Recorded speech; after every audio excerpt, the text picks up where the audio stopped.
Good morning, everybody. Welcome to Wise Words videos. It is before sunrise here on a very frosty morning. It's minus 35 degrees Celsius in the minus 40s with the wind chill. So I thought I'd let you guys look at a fire this morning and see if that makes you feel any warmer. I don't know where you are in the world, but it's cold here in Saskatchewan. So today's video topic is a super important topic. It's kind of, if we're going to move forward on ways to, you know, um, live a life that's more aligned with the character and virtue that we desire for ourselves, and dealing with issues of addiction or poor behavior or poor choices, this is really the number one indicator and number one tool that you could have in your toolbox. So let's get right into it. But before we get started, usual disclaimers: any images, quotes, references are used under the fair use guidelines. And of course, again, the production quality on this video, I do this on my phone. So if that bothers you, again, change the channel, because that's how it's going to be for a while. And I just offer this to you as an opportunity to just share some thoughts and ideas. So welcome to the channel. Today's topic is the Big Chill's wise words on rationalization. And for those of you who might not be familiar with it or have forgotten about it, the Big Chill was a bit of a um, cult favorite in the 80s. It was a movie about several friends who come together at the funeral of one of their friends who committed suicide, and then they spend the weekend together. And it's a very chatty movie.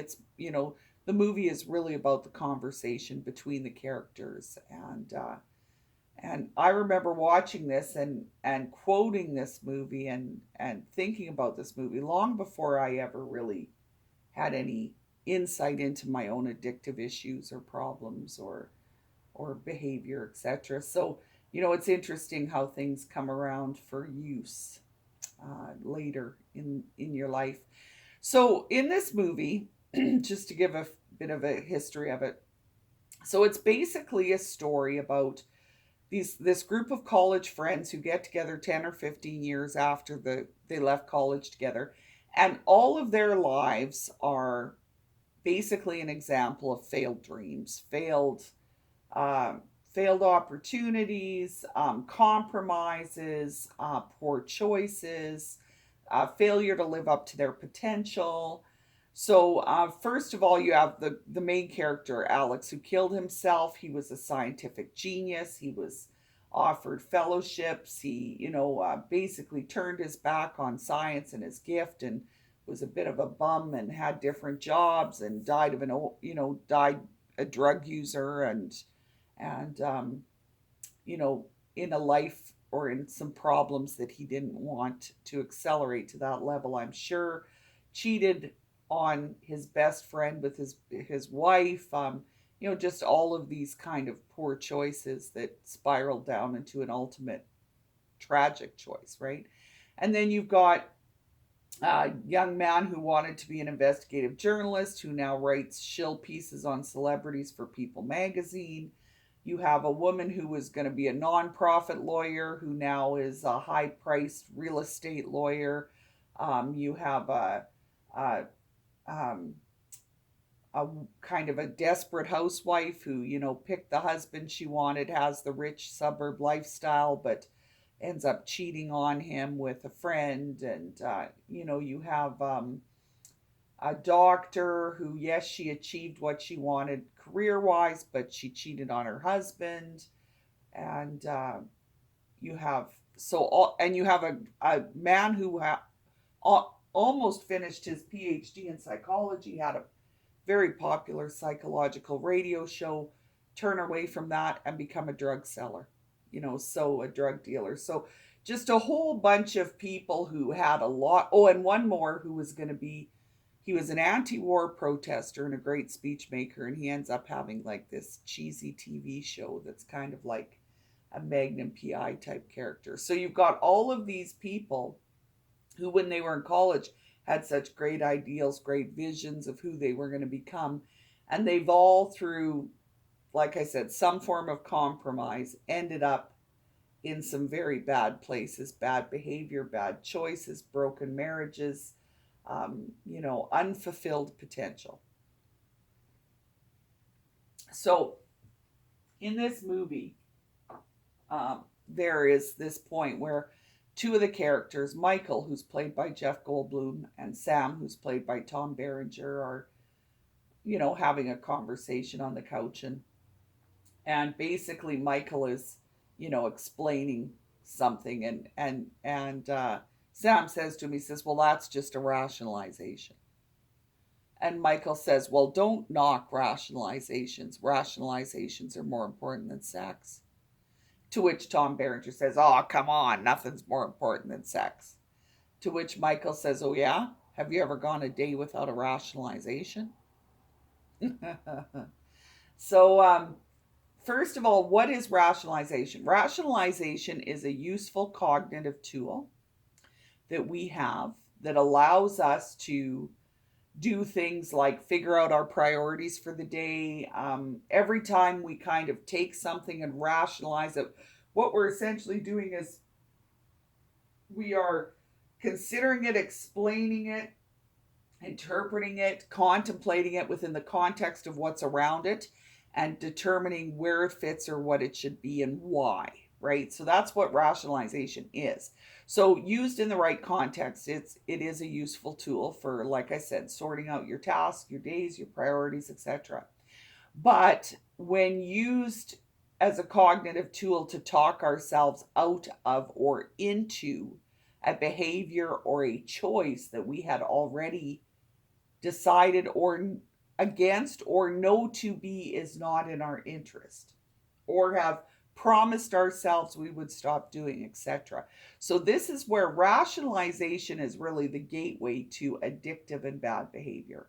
You would be hard pressed to find a moment in your life when you did something that you wished you hadn't done that you didn't first have to rationalize doing. And now, for some people who go through a long period of life, hardened criminals, and different, they might have their conscience might be very seared or hardened, so they might not need to rationalize. Behavior might have become more impulsive to them. But for the most part, for those of us who still, through whatever upbringing or spiritual development, etc., for those of us who still have a conscience, who still have a fairly healthy functioning conscience, in order to act against that conscience, we have to make a case for it. And rationalization is the cognitive tool we use to do that. So, what do we want to pay attention to, and why is this important? And why do I say this could be the most important thing to know? As I said back in the early videos, especially in the first one, when I talked about character and vice, and how, I want to use this video series as a way to talk about tools that might help you be the person of character that you want to be, and to deal with any vices that you want to deal with. And like I said in that video, no one needs to know what vices you have, and no one needs to know the kind of character you want to develop except for you. Ultimately, this is an odyssey. This whole journey you're having in all of this with me is a private one for you, and you have to determine what it is that you want and who you want to be, and what you don't want and who you don't want to be. So again, as I mentioned in the previous video, there is self-reflection that's required in these steps. And so I would encourage you to think in relationship to your own behaviors. And now, of course, I want this tool to be useful for people who are dealing with addiction, something that's very serious. But this isn't just about addiction. This is about simple little choices. This is about procrastination, requires rationalization. Um, if you are going back on your word to anybody or anything, if you made a promise, that requires a cognitive rationalization.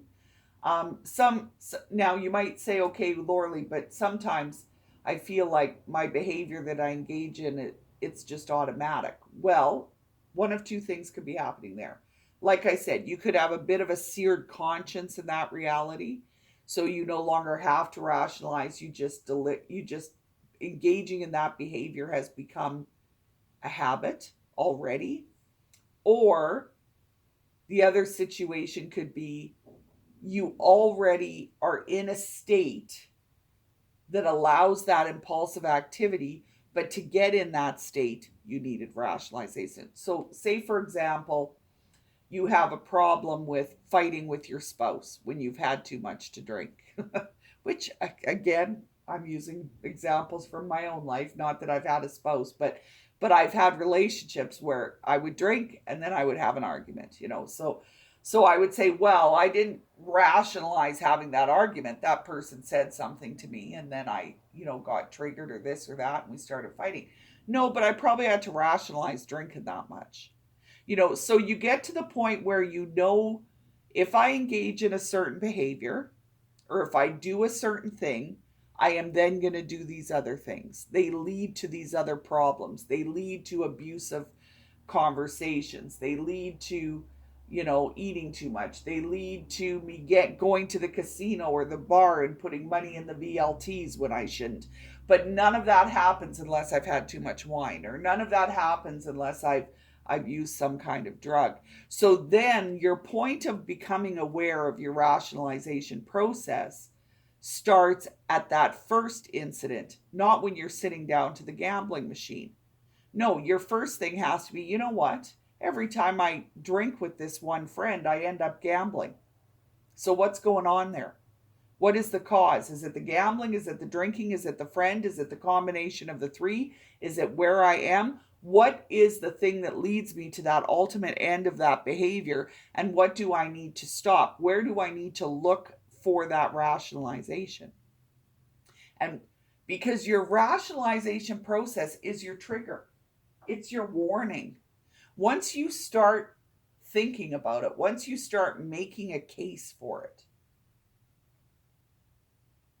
you then you know you're acting, or you're preparing yourself to act in contradiction to either what you want, what you believe, or what you know is best for you or other people. So in this movie, he says that. He says, try going a day without a rationalization. Well, because we need rationalization just to function and make choices, we don't think of it as our tool to do and engage in poor behavior and poor choices. But it is. It is the cognitive tool that makes that happen. So, I guess to put it in a nutshell, thanks to the big chill, which, oh, I could talk for days about that movie and all the different lessons in it on interesting poor choices, bad behavior, um, you know, and all that comes with that in life. But of course, I'm trying to keep these videos to a reasonable amount of length. So I just offer that to you. So as you go forward, as I do this all the time in my own life. You know, if I'm rationalizing something, I need to stop and I need to make a choice to stay the course. And, whether I'm doing that something as simple, if I'm, fasting, or if I'm, choosing to finish a work project and all of a sudden I find myself, I'm in a work project I don't want to do. And all of a sudden I find myself making a case of why I have to go to the store, or I have to do this, or I have to do that. No, what I have to do is sit down and finish my task. So, using rationalization as your alarm bell, as your indicator, as your stop sign, as your red light for stop right now. Am I just making a case to do something that I want to do when I know I shouldn't be doing it? Or maybe I it's not a should or shouldn't. Maybe it's no big deal here or there whether or not I should do it. It won't bring harm to anybody other than the fact that I have decided that that is not the character I want in my life. That is not the person I want to be. So sometimes this isn't about bad behavior. This isn't about sin in the traditional sense, or addiction, but it might be just about, I'm trying to make a decision to live my life in a different way and to not engage in that behavior and to not be that kind of person. So that's the real gift and burden we have in rationalization. It is the tool that allows us to make bad choices, but it can also be the indicator and the warning bell to when we're about to do that. So keep an eye out for that, and keep an eye out for spring. However, I will be coming to talk to you many more times before we get to that blessed day. But even in the cold weather, uh, there's goodness and there's things to be grateful for. We just need to look for them. So, on that note, I bid you a good day, and we will talk to you again soon. Bye bye.